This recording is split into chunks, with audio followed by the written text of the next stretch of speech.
and I hope that you're all safe and well. I'm going to be giving you an overview about vitamin D and can it really help weather the COVID-19 turbulence and cytokine storm.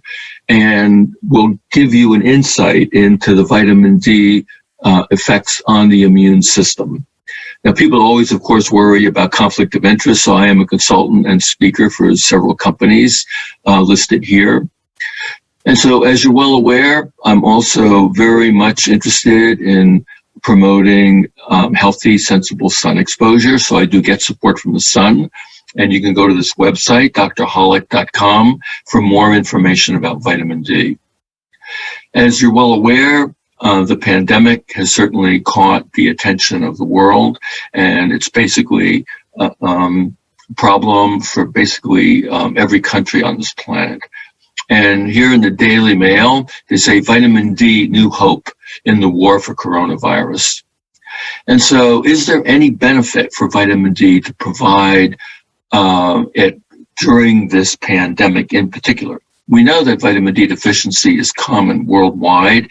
It's estimated that 40% of children and adults are vitamin D deficient, and 60% are deficient or insufficient. And the reason is obvious, right? The major source of vitamin D is sun exposure. We don't get very much. And even if you do get sun exposure, say in wintertime, if you live above Atlanta, Georgia, for example, you can't make any vitamin D in your skin from about November until next March. You also can't make any vitamin D even if you live at the equator before about 9 o'clock in the morning and after 3 o'clock in the afternoon. There's essentially no vitamin D in our diet. It mainly is in cod liver oil and wild-caught oily fish like salmon, mackerel, herring, and also mushrooms exposed to sunlight. There is some vitamin D in milk in the United States and in various other products, but there's tiny amounts, no more than 100 units per serving. And so this is a fundamental question. And we know that once you make vitamin D in your skin, it goes to your liver, converted to 25-hydroxyvitamin D, major circulating form of vitamin D, and then to your kidneys, and it gets activated, 1,25-dihydroxyvitamin D, that regulates calcium transport in the intestine, as well as regulating calcium metabolism in your bones and kidneys. And so all of those organs have a vitamin D receptor. But what's really remarkable, over the past 2 decades, we and others have shown that basically every cell in your body, every organ in your body has a vitamin D receptor. So the question is, why would they be there? One of the first insights was provided by Dr. Suda back in 1979. He realized that leukemic cells had a vitamin D receptor. And when he incubated them with active vitamin D, they became normal. And so that was the first insight into non-calcemic benefits of vitamin D. So what about vitamin D on your immune system? We know that inactivated T lymphocytes have no vitamin D receptor. However, when you activate them, they develop a vitamin D receptor. And now they become responsive to the active form of vitamin D.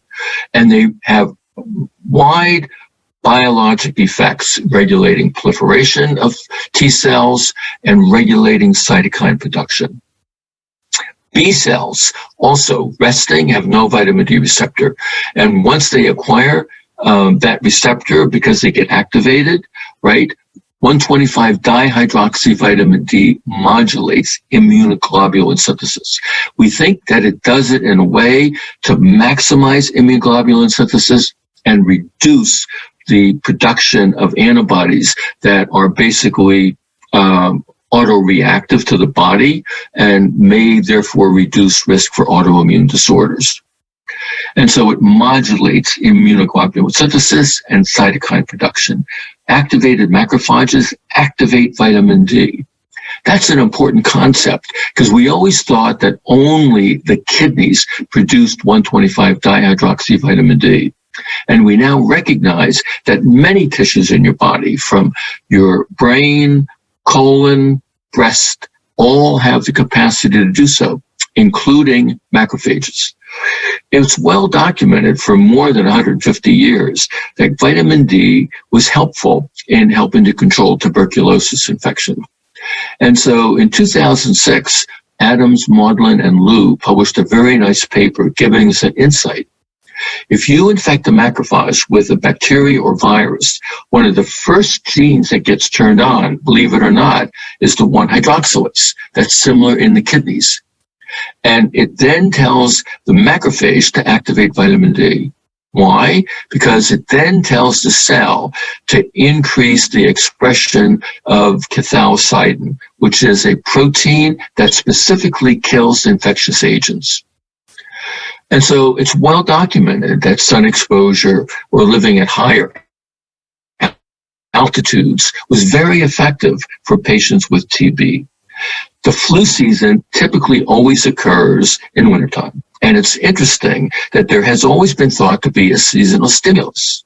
What is that? Well, at the peak flu season is when the blood level of 25-hydroxyvitamin D, a measure of your vitamin D status, is at its lowest point. And so the question is vitamin D related to upper respiratory tract infections? And so studies have been done here from the National Health Survey. They showed the higher your blood level of 25-hydroxyvitamin D, greater than 30 nanograms per ml, lower is your risk for getting upper respiratory tract infections. We also know that here in a study in New Haven, Connecticut, showed that healthy adults who maintain blood levels of 25-hydroxyvitamin D, on average of about 40 nanograms per ml, right, 100 nanomoles per liter, reduced risk of upper respiratory tract infections twofold. Also, a study done in Japan, school children taking 1,200 units of vitamin D a day during the flu season reduced their risk of getting influenza A infection by 42%. And so what is the evidence for vitamin D and its effect on the immune system? And so ultimately, your genes know. And so we did a study, and we took healthy adults at our medical school, and we gave them 2,000 units of vitamin D a day for 12 weeks. And we did gene chip analysis of genes expressed in white blood cells. And all of those blue lines that you see are underexpressed genes, and all of the orange and red are overexpressed genes. And so just giving these healthy adults 2,000 units of vitamin D a day for 3 months, we were able to show that all of these genes were turned on and all of these genes were turned off. 291 genes. What do they impact on? It turns out more than 80 different metabolic processes, from DNA repair, apoptosis, oxidative stress relief, metabolic processes, and most important, anti-inflammatory activity. So feed your genes right with vitamin D. So we know now, right, that the immune cells respond to vitamin D, they metabolize vitamin D. And this shows it very nicely that it will upregulate and downregulate cytokines. Those that are potentially damaging to the body, they downregulate. And those that improve immune function to help fight viral infections are improved. And so what about vitamin D and the coronavirus, right? Innate immunity and adaptive immunity, right? So it turns out that 125-dihydroxyvitamin D works on both, right? The cytokine storm is a major complication of COVID-19. And it was suggested early on that if you looked at cytokine storm and association, and you were looking at CRP, right, so the C-reactive protein as a measure of inflammatory activity, there was evidence that the higher the latitude that you live, higher was your CRP, and therefore more likely to have more of a cytokine-like storm. And so the question is, how does vitamin D do this? And if you do improve vitamin D status by 125-dihydroxyvitamin D interacting with these immune cells and decreasing cytokines that can cause that cytokine storm, improving cytokines that can help fight viral infections, right? And so we also know that the coronavirus cleverly goes and uses the ACE2 receptor. And it's interesting that we know that 1,25-dihydroxy vitamin D will regulate the angiotensin ACE system. And so there is now mounting evidence that 1,25-dihydroxy vitamin D may have an effect on the ACE2 regulatory process and may have an effect on reducing risk for the infection and for the cytokine storm. So nice theories. The question is, where is the evidence? And so we published a study a month ago in 191,000 patients throughout the entire United States, all 50 states. And we showed that if you look at blood levels of 25-hydroxy vitamin D, right, below 20 and up to 30 nanograms per ml, you will continue to reduce risk of acquiring this infection. And if you go out to 55 nanograms per ml, you continue to see very nicely the decrease in the amount of infection. Indeed, 54.5% reduced risk of acquiring the infection simply by being vitamin D sufficient at a level of about 55 nanograms per ml.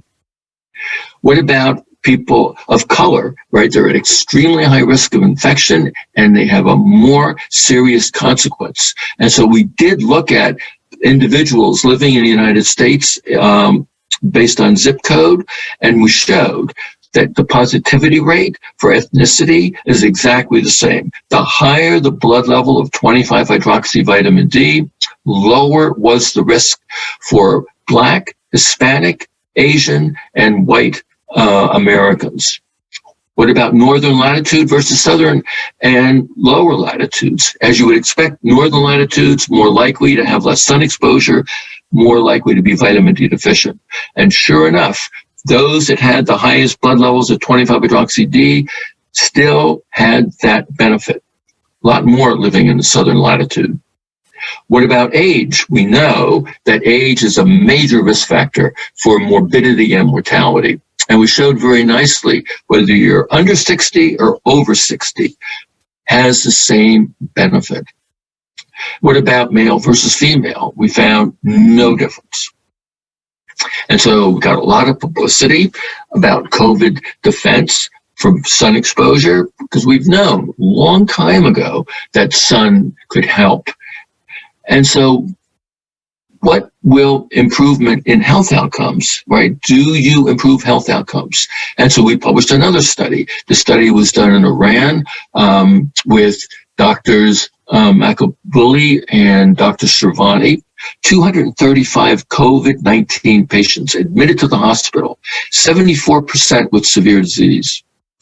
And we showed that if you look at severity and unconsciousness, hypoxia, C-reactive protein, lymphocyte percentage, if they were vitamin D sufficient, they had improvement in all of these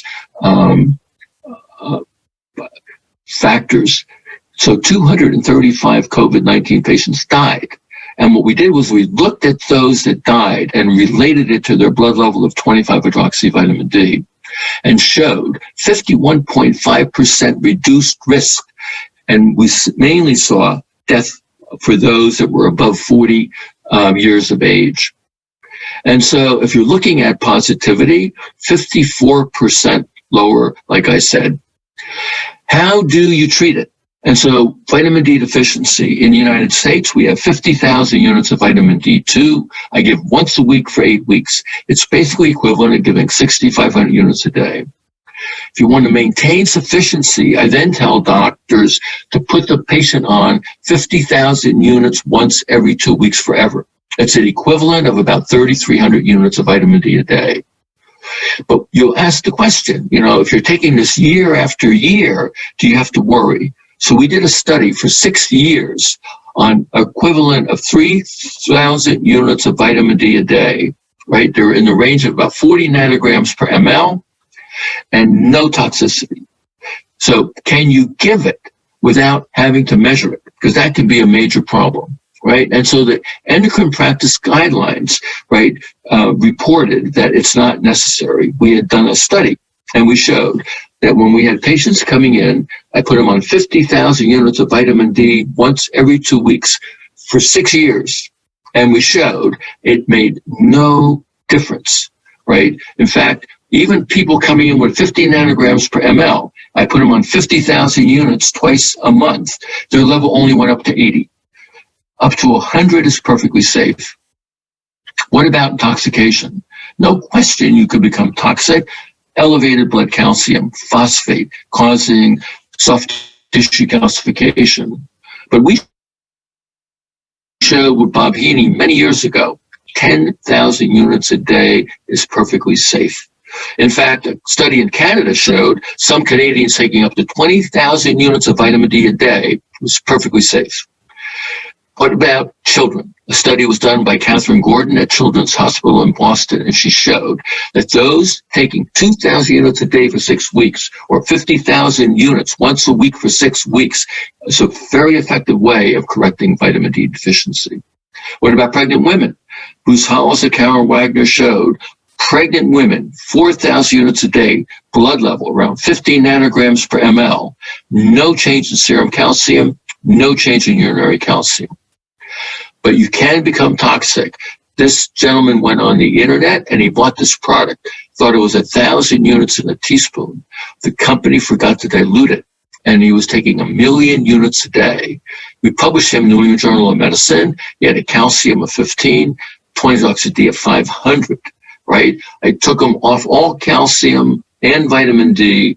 His calcium quickly came down, and he had no sequelae, no complications from this exposure. It is difficult to become vitamin D intoxicated. And so adequate vitamin D is necessary from birth until death, right? This pandemic is having serious health consequences, and the disease burden is very impressive, right? So how much vitamin D do you need? Well, this is a good insight, right? Our hunter-gatherers likely had blood levels in the range of 40 to 50 nanograms per ml, 100 to 125 nanomoles per liter, right? To get there, you would need to be on 4,000 to 5,000 units of vitamin D a day. This is what we think probably we all need to maximize our vitamin D status. It will bring your blood levels up to around 40 to 60 nanograms per ml, which is considered to be the preferred range by the Endocrine Society practice guidelines.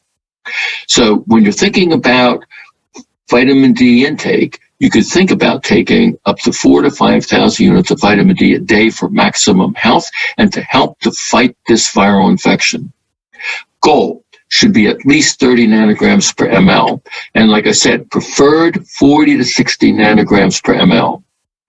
I guarantee you, you're all in this range if you're not taking a vitamin D supplement.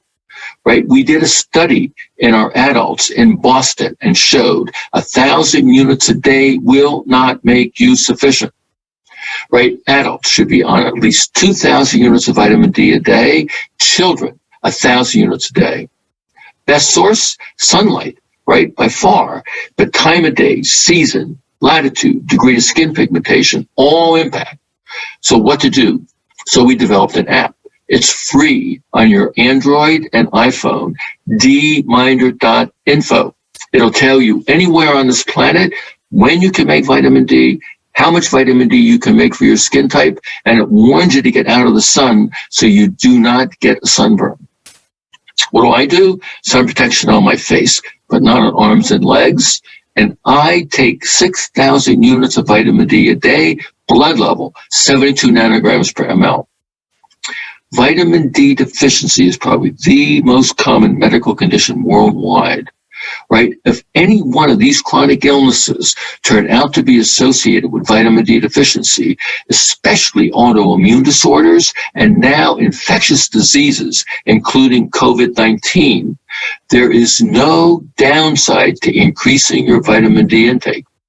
Indeed, you don't need to be a genius to know this, right? We need sensible sun and vitamin D supplement recommendations. This is not a hypothesis, right? I wrote a new book called The Vitamin D Solution back in 2010, just came out in a Spanish version. And I thank you very much for your kind attention.